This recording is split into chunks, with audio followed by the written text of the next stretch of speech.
நீங்கள் பார்த்துக் கொண்டிருப்பது உங்கள் விஜய்.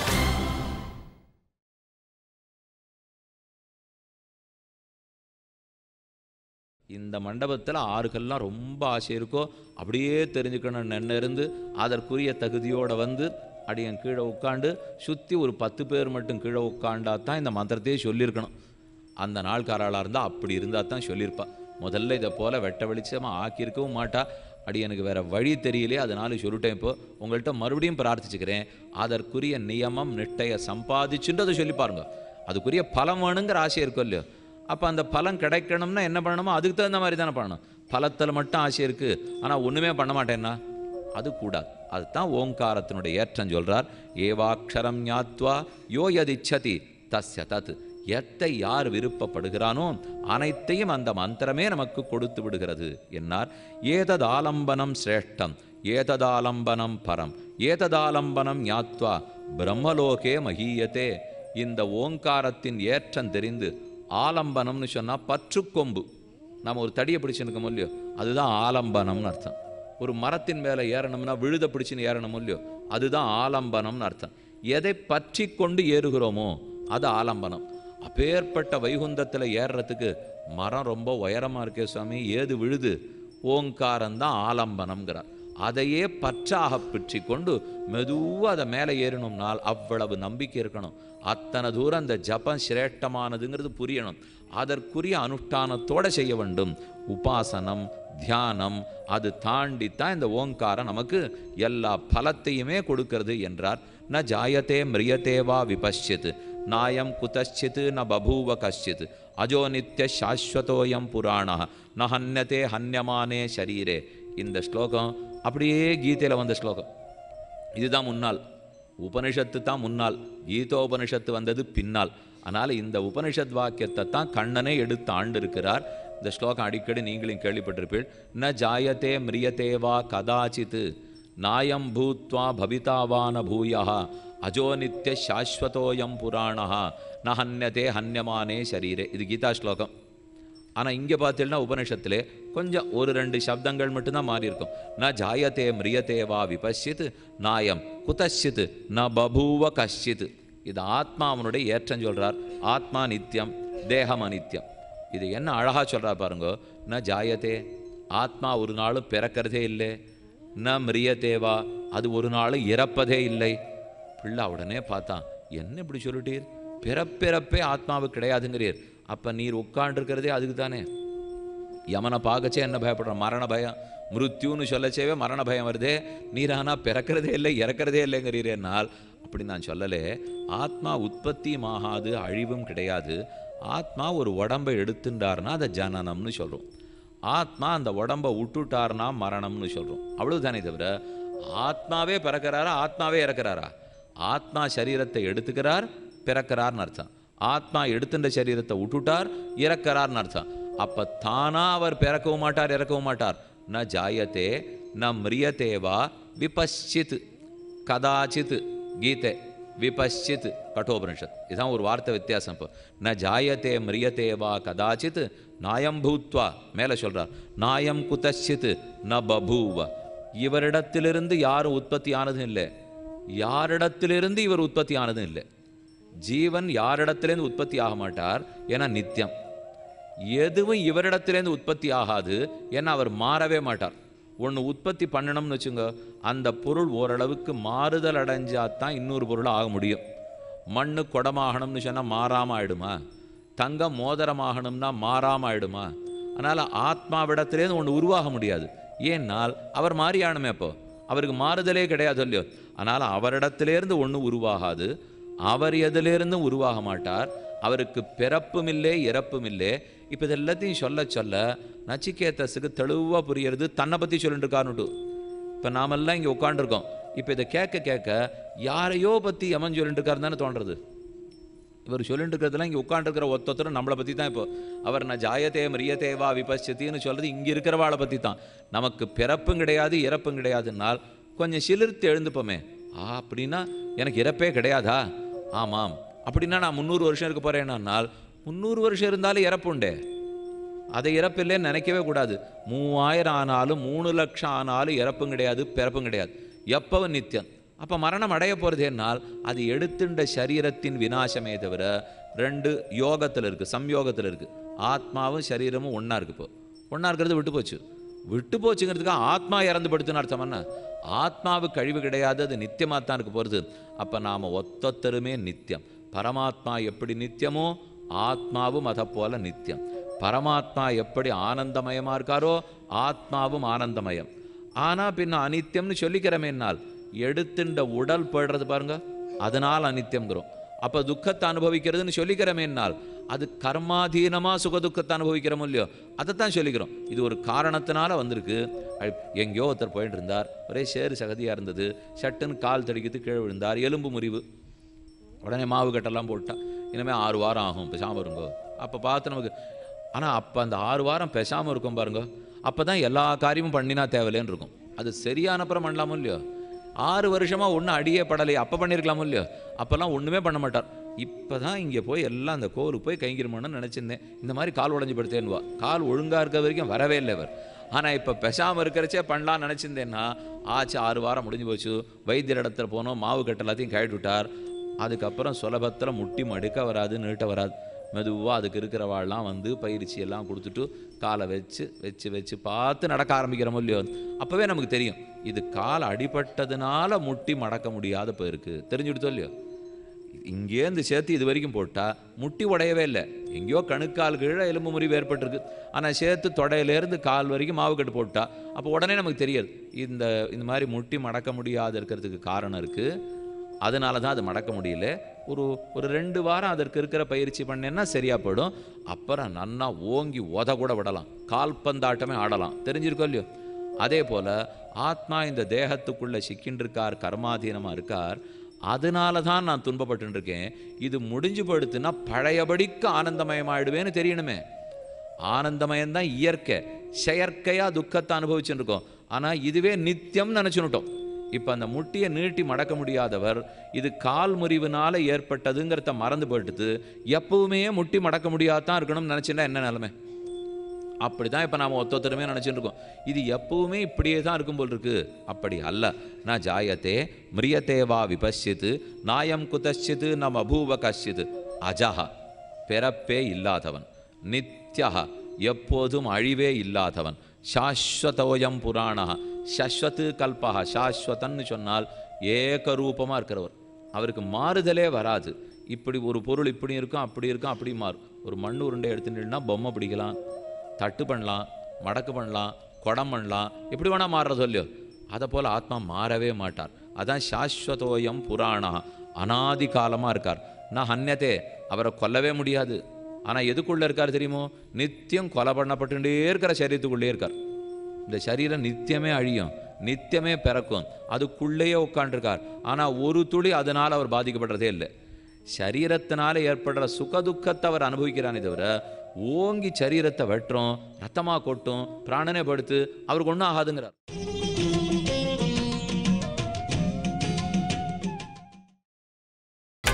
நீங்கள் பார்த்துக் கொண்டிருப்பது உங்கள் விஜய். அவர் அப்படியே தான் இருக்கார். எதுக்கும் அவர் மாறுதலுக்கே உட்பட மாட்டார். ஏன் அப்படி உட்பட மாட்டார்னால், முதல்ல வெட்டின கத்தி ஸ்தூலமாக இருக்கிற சரீரத்தை வெட்டுமே தவிர சூக்ஷ்மமான ஆத்மாவை வெட்டவே முடியாது. ஒரு கத்தியை போடுறோம்னா கத்தி முனை படுற அளவுக்கு ஒரு பொருள் பெருசாக இருக்கணும், அப்போ தான் அது படவே படும். கண்ணுக்கே தெரியாத சின்ன கிருமிங்க ஒன்று வச்சுட்டு ஓங்கி கத்தியால் அடிங்க, ஒன்றும் பிரயோஜனமே படாது. இப்போ அதை விட சின்னது ஜீவாத்மா. அப்படி இருக்குச்சே கத்தியால் அவரை எப்படி வெட்டுறதுக்கே முடியும்? நான் ஹன்யத்தே, அவரை கொல்லவே முடியாது.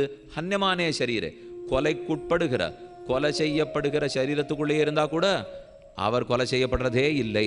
நான் ஹன்யத்தே ஹன்யமானே சரீரே. அப்போ நாம் ஒத்தொத்தர் நித்தியம் நித்தியம் நித்தியம்னு தெரிஞ்சுக்கணும். தெரிஞ்சுன்னு என்ன பண்ணலாம்? நான் இப்போ 51 வயசு, இத்தனை வயசு வரைக்கும் இருப்பேன் நினச்சின்னு திட்டமெல்லாம் போடுற முடியும். இப்போ உங்களுக்கு இங்கே இருக்கிறவாளுக்கு 30 இருக்கலாம், 40 இருக்கலாம், 80 இருக்கலாம்.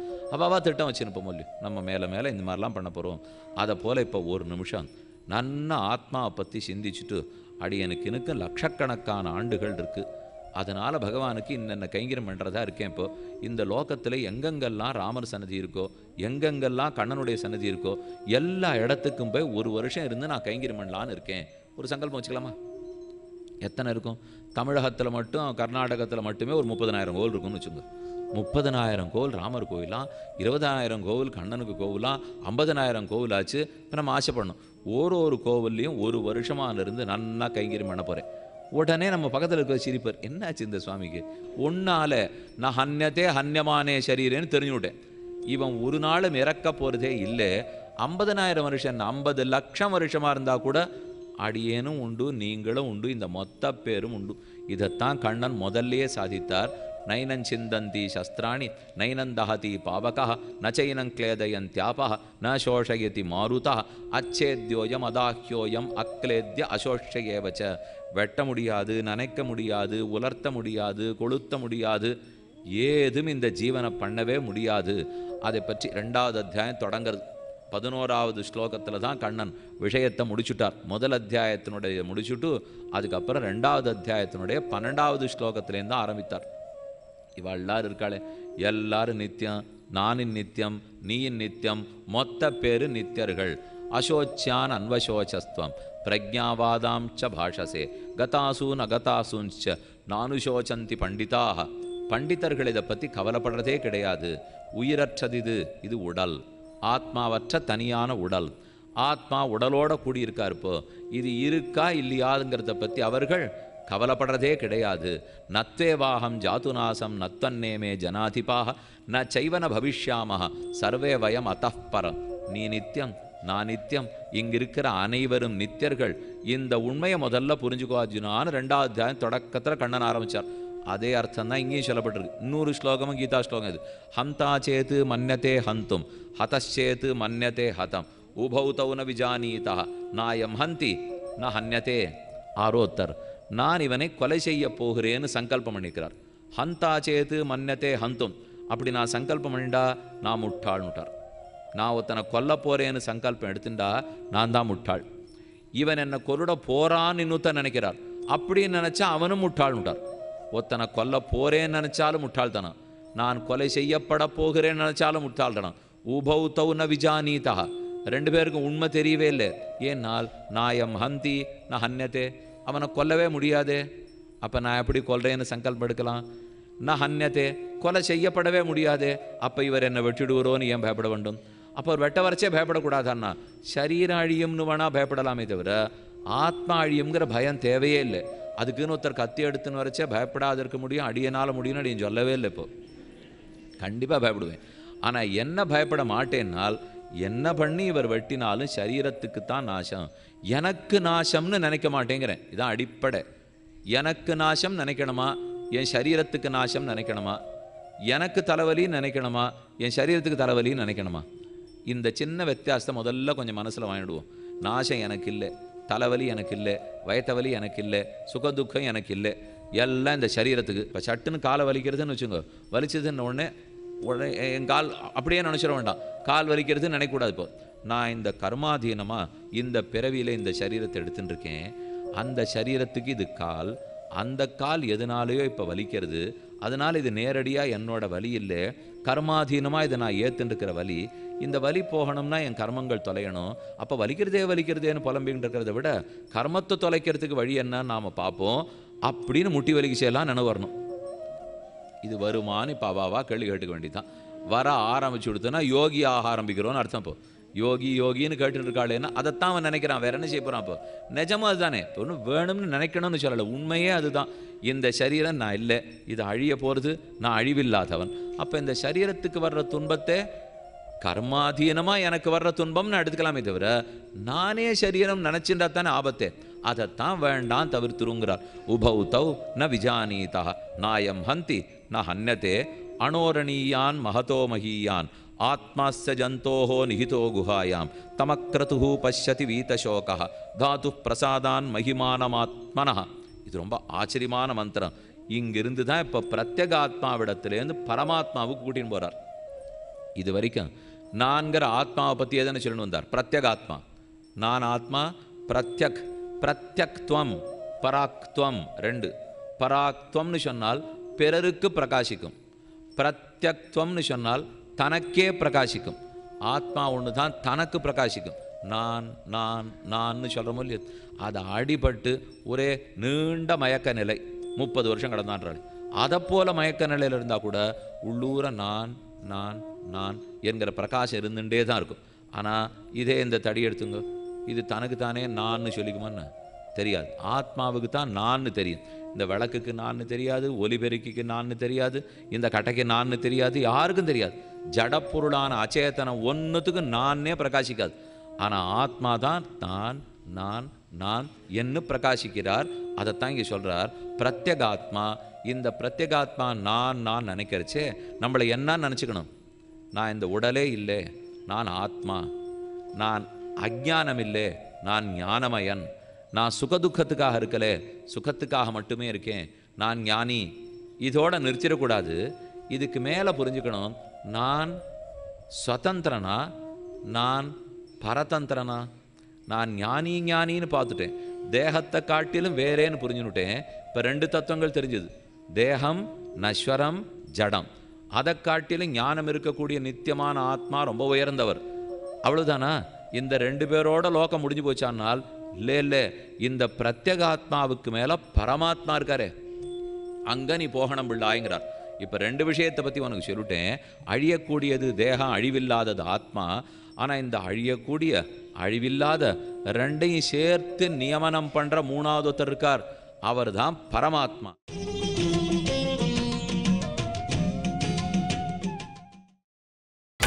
நீங்கள் பார்த்துக் கொண்டிருப்பது உங்கள் விஜய். இப்போ 2 விஷயத்தை பற்றி உனக்கு சொல்லிட்டேன். அழியக்கூடியது தேகம், அழிவில்லாதது ஆத்மா.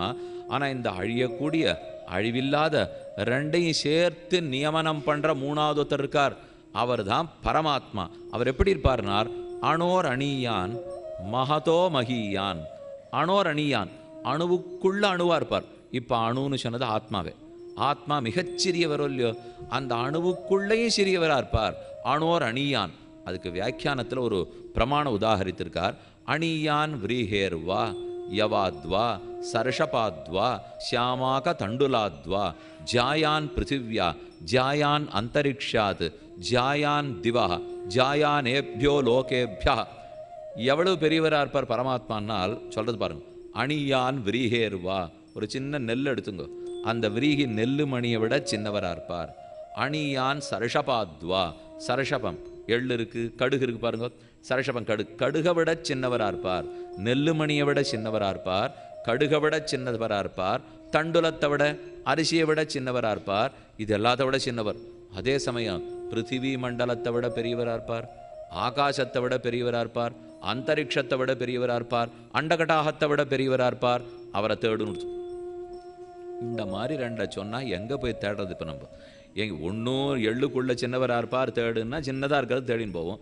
இல்லை உலகத்தை விட பெரியவராக இருப்பார் தேடுன்னா அதை தேடின்னு போடுவோம்.